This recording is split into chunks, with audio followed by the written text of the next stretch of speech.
Muthenya wa ira President William Ruto ari icera-inĩ rĩake bũrũri-inĩ wa Amerika nĩrĩo arekĩrire kĩrore ũiguano gatagatĩ ga Kenya na bũrũri ũcio ũrĩa ũrerĩkana ũgũteithĩrĩria kũgacĩrithia ũgima mwega wa mwĩrĩ na makĩria harĩ ũthuthuria wĩgiĩ mĩrimũ, kũgacĩrithia motungata ma ũrigitani ona harĩ ũngania ona kũiga riboti ciĩgiĩ ũgima wa mwĩrĩ. We're going to be investing $1.6 billion in health assistance over the next 5 years. No na agĩkĩraga kĩrore maũndũ marĩa maiguithanĩirie nĩ matuthũrĩte mawoni ngũrani na makĩria thutha wa kwĩrĩkana bũrũri ũcio nĩ ũgũkorwo na rũtha rwa gũkinyĩra riboti ciĩgiĩ ũgima wa mwĩrĩ wa Akenya, ũndũ ũrĩa ũcũngĩrĩirie ũbarothi wa Amerika Kenya kuga riboti ici igũkorwo na ũgitĩri wa gĩkĩro kĩa igũrũ.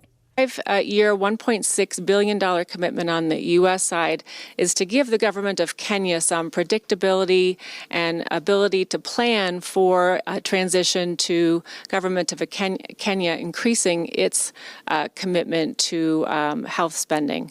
So the government of Kenya also committed to $850 million in expenditures over 5 years. So that together, the commitment that we made on both sides, it's about $2.5 billion. We are hoping we won't come to that, but we will. But the reality is we'll have to sit down with the government and figure out what the next steps are. But the whole reason for this framework is to identify how do we have a glide path for the government to be able to pick this up. Maugete ũiguano ũyũ ũgũkorwo ũgĩtigĩrĩra indo cia ũrigitani nĩ cianyagio mathibitarĩ-inĩ na njĩra ĩrĩa yagĩrĩire, noho kũhũra njeki aruti a wĩra na nĩguo gũkinyanĩria mũbango wa UHC. The elements that we are going to probably help is to, again, to build up the digital framework within the country to make sure that the billing system is there and capable to go to all facilities in the country. So we're going to be helping with that.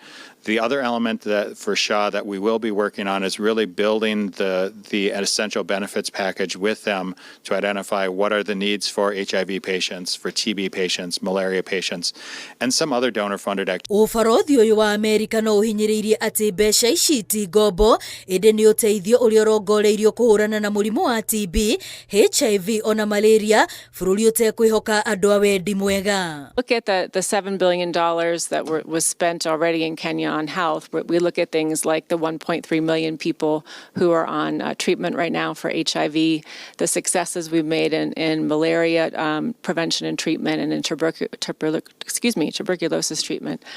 And so this is a chance to really expand that into a new era. Ngirimiti ĩno nerĩa bũrũri wa Kenya nĩ wa mbere kũmĩkĩra kĩrore ĩrĩ na maũndũ marĩa thirikari ya Kenya ĩbatiĩ kũhingia na nĩguo kũrehe ũgarũrũku ũronekana, kwaga ũguo kĩgĩna kĩu kĩnyihanyihio.